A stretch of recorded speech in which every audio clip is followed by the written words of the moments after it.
साधना स्थल जी। सुनसान वीरान जंगल के बीच में जी। यहाँ कोई भी कार्य करते हैं बड़ा मन लगा के होता है और बिना विघ्न का होता है, इसलिए ये साधना स्थल के रूप में ही है। जी। तो देख सकते हैं आप यज्ञ कुंड को। जय श्री राम दोस्तों, आज हम आपको लेकर चलेंगे अत्रि मुनि आश्रम, जो कि है अतरमरा गांव से थोड़ा से आगे आने पर है। यहाँ पर एक नाला टाइप से है, वहाँ से रास्ता गया है, कच्ची रास्ता। तो हम आप लोगों को दिखाएंगे कैसे जाना है और क्या क्या चीज़ है वहाँ। और वहाँ एक पुजारी जी रहते हैं, उससे जानकारी लेंगे जगह के बारे में। तो चलिए चलते हैं अत्रि मुनि आश्रम। और आज हमारे साथ जाएंगे हमारे भाई मित्र हरि, जो मेरे साथी है। तो चलो चलते हैं और देखते हैं नज़ारा वहाँ का कैसा है, व्यू। थोड़ा सा जंगल भी है, तो चलिए देखते हैं। आप वीडियो में देखिए क्या है और कैसा है। चल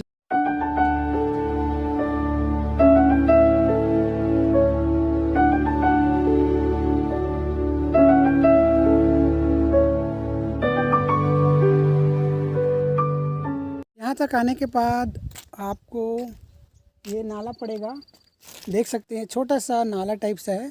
और आगे एक पेड़ है, यही पेड़ से छोटा सा रास्ता गया है, ये देख सकते हैं आप। यहीं से जाते हैं और चलो चलते हैं आगे। आप देखिए वीडियो में रास्ता थोड़ा सा जंगल टाइप सा है, हल्का सा जंगल। तो चलिए चलते हैं और देखते हैं।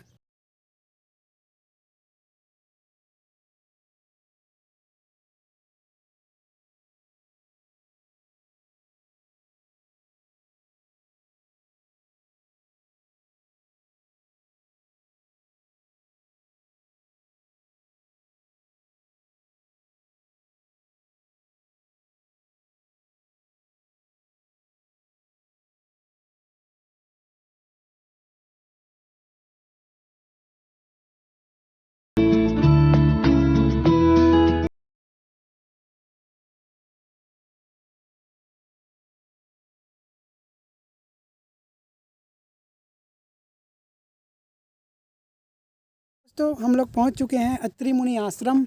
तो देख सकते हैं आप पीछे का एरिया। यहाँ थोड़ा सा जंगल टाइप सा है, थोड़ा सा जंगल, छोटे छोटे पेड़ हैं, उतना नहीं है। आप देख सकते हैं एरिया आसपास का, ये देखिए। और चलिए चलते हैं और देखते हैं और क्या क्या है वहाँ, देखते हैं सब चीज़। तो चलिए आगे चलते। तो चलिए देखिए आप आश्रम का नज़ारा, देख सकते हैं आसपास का एरिया। काफ़ी अच्छा लोकेशन है, एकदम शांत एरिया। तो आप देखिए यहाँ कुछ लोग आए हैं दर्शन करने। तो चलिए देखते हैं आसपास का एरिया।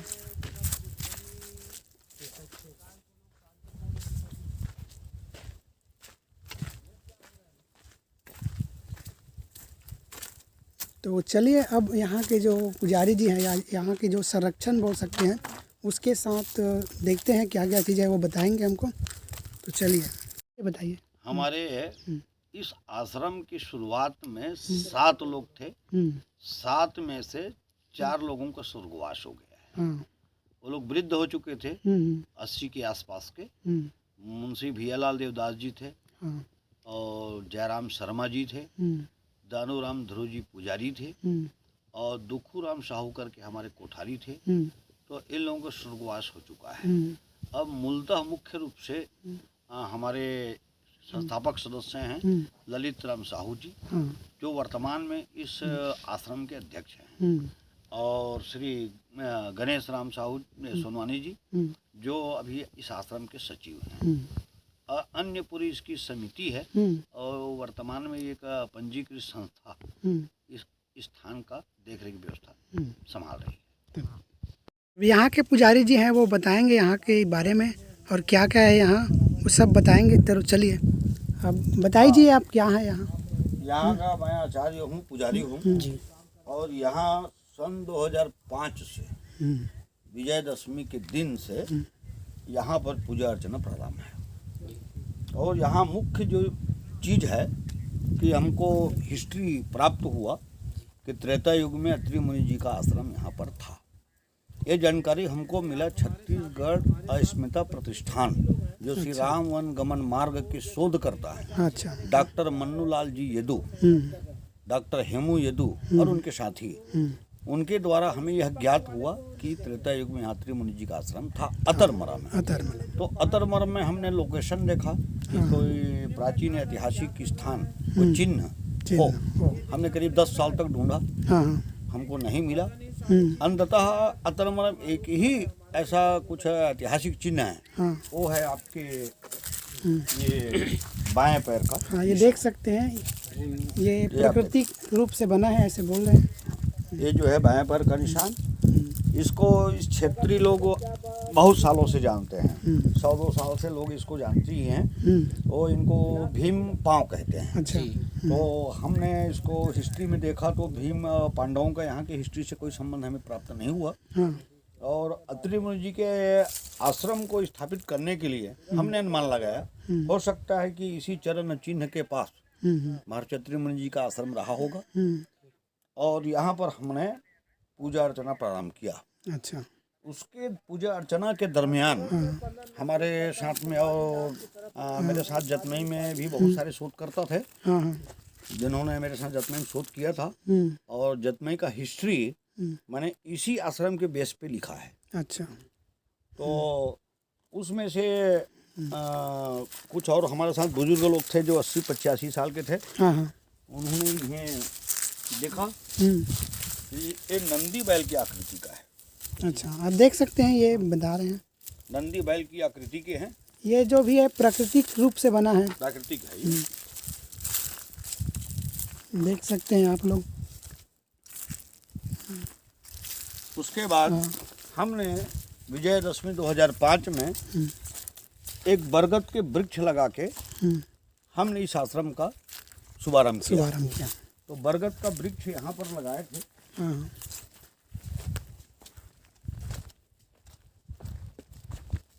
यहाँ पर बरगद का वृक्ष लगाए थे और उस वृक्ष में हम लोग डेली पानी डालने आते थे। यहाँ पर एक बहुत बड़ा झील था। अच्छा। ये लाहा पौधे का। तो ये यहाँ पर एक गड्ढा था, इस गड्ढे में बचा हुआ ब्लडर की पानी वगैरह को डाल देते थे। तो करीब 15-20 दिन के बाद इसमें एक बहुत ही बड़ा नागदेव इस गड्ढे पे आके बैठे रहते थे। अच्छा। तो हमारे साथ एक मुंशी भैयालाल देवदास जी थे जो जतमई के प्रथम पंडा भी हैं और वहाँ प्रथम सचिव थे। तो मुंशी भैयालाल जी देवदास जी ने बोला कि यहाँ नाग देवता का ऐसा बैठना और वहाँ नंदी का होना इस बात को ये तय करता है कि यहाँ आसपास जरूर शिवलिंग होगा। उसके बाद यहाँ पर पूरा खुदाई किया गया। एक खुदाई से शिवलिंग हमको यहीं पर प्राप्त हुआ। उसके बाद ये भी प्राकृतिक रूप से बना हुआ है। ये भी प्राकृतिक रूप से। अब देख सकते हैं, खुदाई करें, एरिया देख सकते हैं, खुदाई से ही शिवलिंग नहीं प्राप्त हुआ। उसको यथावत यहाँ प्राण प्रतिष्ठा इनका कर दिया गया है और तब से नियमित रूप से यहाँ पूजा अर्चना चल रही है। और क्या है यहाँ, वो भी दिखाइए।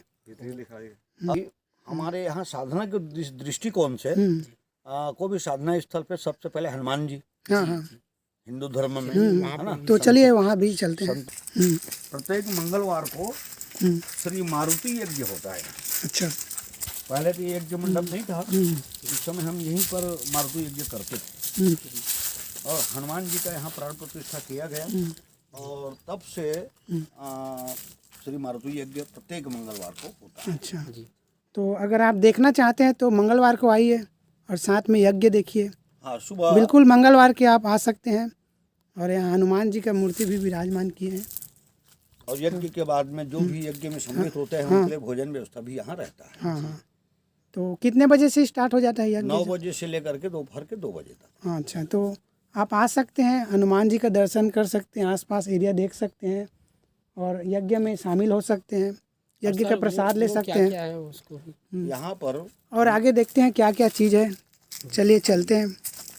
महर्षि अत्रि मुनि जी के जो हिस्ट्री में महासती अनुसैया के पुत्र थे दत्तात्रेय और दत्तात्रेय का अवतार माना जाता है शिरडी वाले बाबा साईं। तो हमने शिरडी यात्रा किया और वहाँ का हिस्ट्री को पता लगाया कि दत्तात्रेय उन्हें क्यों कहते हैं।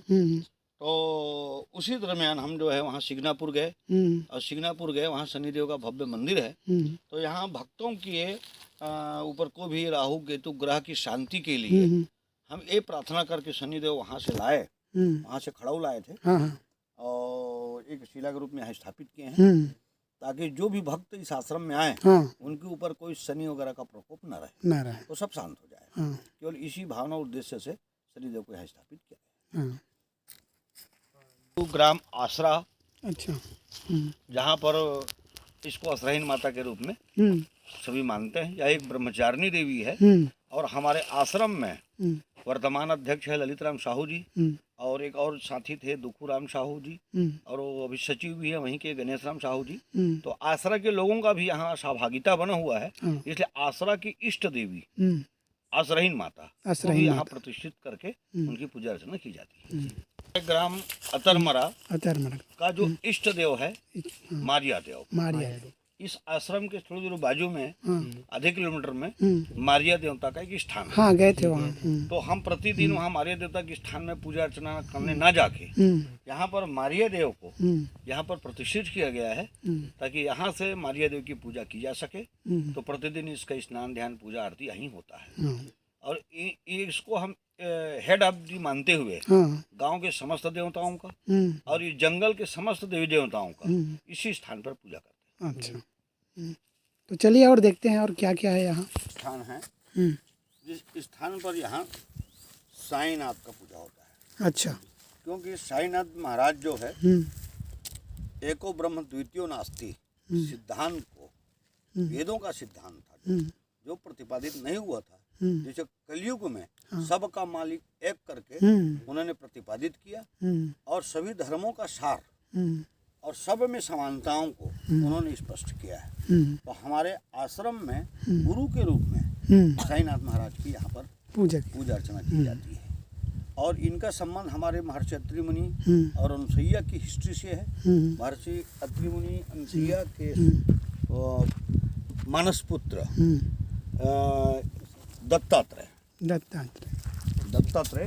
यहाँ पर दत्तात्रेय ब्रह्मा विष्णु और शिव का 3 सिर वाला जो होता है वह मूर्ति यहाँ पर स्थापित किया जाएगा। तो अभी फिलहाल शिवलिंग के रूप में उनकी पूजा की जाती है। इसके बाद जो होगा वो उसको 3 सिर वाले है ना। हाँ, दत्तात्रेय के दत्तात्रेय के यहाँ मूर्ति आगे चलकर होगा। आगे चलकर हाँ, बिल्कुल होगा। यहाँ का हिस्ट्री शिरडी से जुड़ा हुआ है। हाँ अच्छा। इसकी अपन हिस्ट्री जब लिखेंगे तो उसमें सब डिटेल आएगा। अच्छा। तो चलिए और देखते हैं और क्या क्या है। चलो। इस स्थान पर भगवान विश्वकर्मा की पूजा की जाती है। अच्छा। क्योंकि ब्रह्मा जी इस सृष्टि की रचना करने के लिए विश्वकर्मा का रूप धारण किए थे। तो हमारे ये भावना है कि हे प्रभु आप इस आश्रम का सृष्टि का रचना करें, है ना। इसमें जो भी यहाँ पर जो हिस्ट्री है उसको मूर्त रूप प्रदान करने के लिए महर्षि अत्रि मुनि जी के आश्रम का पुनर्स्थापना करने के लिए हमें मार्गदर्शन दें। इसी भावना से हम जो है यहाँ विश्वकर्मा जी की पूजा अर्चना करते हैं। तो चलिए और आगे देखते हैं। माँ जतमई का स्थापना देवी है क्योंकि हमने सन 1997 में माँ जतमई में प्रथम ज्योति प्रज्वलित किया था। अच्छा। उस समय हम लगातार 7 वर्षों तक जतमई में रह करके जतमई के विकास के लिए काम किए, वहाँ का हिस्ट्री लिखे। हमारा जो आस्था और प्रेम माँ जतमई से लगा हुआ है और यह जो स्थान पर जो यह संरचना हो रहा है उसे हम माँ जतमई की कृपा मानते हैं। इसलिए यहाँ से हम लोग प्रतिदिन माँ जतमई की पूजा अर्चना करते हैं। तो आप यहाँ आ सकते हैं और जतमई माता का भी दर्शन कर सकते हैं जो यहाँ पर विराजमान किए हुए हैं। तो चलिए और देखते हैं और क्या है। चलिए यहाँ देखते हैं और यहाँ यज्ञ कुंड को, यहाँ पर यज्ञ वगैरह होता है और आज भी चल रहा है। तो पुजारी जी बताएंगे आज क्या यज्ञ किए और क्या है कैसा कैसा। तो चलिए बताइए। यह स्थान वास्तुशास्त्र के अनुसार अच्छा प्रत्येक दिशाओं का दिशा सूचक यंत्रों से इस यज्ञ का स्थल का निर्माण किया गया है। यहाँ पर आज 15 वर्षों से प्रत्येक मंगलवार को हम यही मारुति यज्ञ करते हैं। अच्छा। और नवरात्रि का भी सतचंडी महायज्ञ इसी स्थान पर होता है। अब 15 वर्षों से दोनों नवरात्रि में यहाँ ज्योति प्रज्वलित होता है और यहाँ पर साधना की जाती है। अच्छा। मूलतः यह स्थान एक साधना स्थल ही है। अभी तक हम इसका दर्शनीय स्थल के रूप में इसको डेवलप करने के बारे में काम ही नहीं किया है। अच्छा। यहाँ मूलतः यह एक साधना स्थल है, साधना स्थल जी। सुनसान वीरान जंगल के बीच में। जी। यहाँ कोई भी कार्य करते हैं बड़ा मन लगा के होता है और बिना विघ्न का होता है, इसलिए ये साधना स्थल के रूप में ही है। जी। तो देख सकते हैं आप यज्ञ कुंड को, यहाँ यज्ञ अभी भी चल रहा है।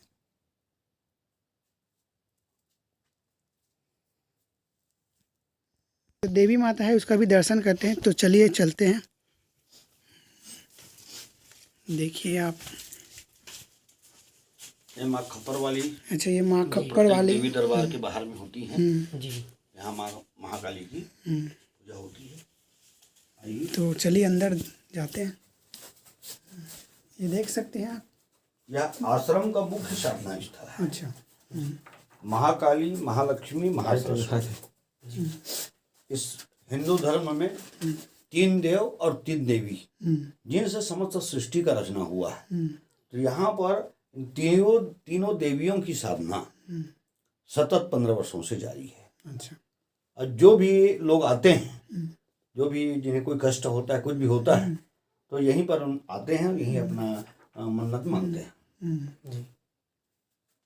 तो आप सभी लोगों को ये आश्रम का वीडियो कैसा लगा आप बताइए कमेंट करके, और चैनल को सब्सक्राइब कीजिए और लाइक कीजिए। और हम यहाँ के समस्त लोगों को धन्यवाद देना चाहेंगे कि आप लोगों ने इस जगह के बारे में बताया। तो चलिए चलते हैं। जय श्री राम।